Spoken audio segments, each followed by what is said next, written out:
மக்கள் அனைவருக்கும் வணக்கங்க. இந்த பதிவில் என்ன பார்க்க போகிறோம் அப்படின்னு பார்த்தீங்கன்னா, கொங்கு வேளாளர் கவுண்டர் முதல் மனம் பெண் மரணம் தான் பார்க்க போகிறோம். இவங்க பெயர் பார்த்தீங்க அப்படின்னா பானுப்பிரியாங்க. இவங்க பிறந்த தேதி அப்படின்னு பார்த்தீங்கன்னா 28ஆம் தேதி 11ஆவது மாதம் 2022 பிறந்திருக்காங்க.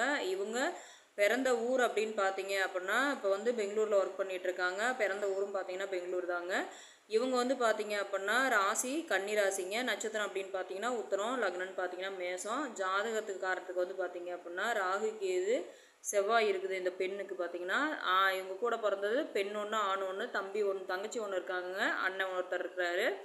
இவங்க வந்து பார்த்தீங்க குளம் அப்படின்னு பார்த்தீங்கன்னா மணியன் குளங்க. இவங்க குலதெய்வம் அப்படின்னு பார்த்தீங்கன்னா இளையாறு ராசா கோயில் சாமி கும்பிட்றவங்க. இவங்க பணி அப்படின்னு பார்த்தீங்கன்னா பெங்களூரில் ஐடி ஃபீல்டில் இருக்காங்க.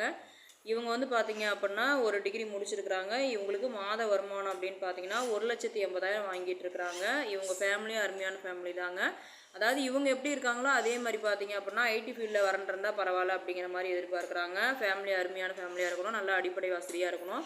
இவங்க 1,80,000 வாங்கிட்டு இருக்கனால அவங்க வந்து ஒரு 2-2.5 வாங்கிட்டு இருந்தால் பரவாயில்ல அப்படிங்கிற மாதிரி எதிர்பார்க்குறாங்க. நல்லா காடு தோட்டமாக இருக்கணும், நல்ல வசதி வாய்ப்புகளாக இருக்கணும், ஃபேமிலி வந்து அருமையான ஃபேமிலியாக இருக்கணும், எந்த ஒரு கெட்ட பழக்கமும் இருக்கக்கூடாது அப்படிங்கிற மாதிரி எதிர்பார்க்குறாங்க. நம்ம சேனலை ஃபாலோ பண்ணுறவங்களுக்கு யாருக்காவது ராகு கேது செவ்வாய் வரன் கவுண்ட் ரூட்டில் ஏதாவது நீங்கள் பார்த்துட்டு இருந்தீங்க, இந்த ராசி நட்சத்திரத்தில் யாராவது பார்த்துட்டு இருந்தீங்க அப்படின்னா தாராளமாக நம்ம சேனலில் ஒரு நம்பர் கான்டாக்ட் பண்ணி மேலும் விவரங்களை தெரிஞ்சுக்கலாம். இந்த வாய்ப்பு கொடுத்த அன்பு உள்ளவங்களுக்கு நன்றி, வணக்கம்.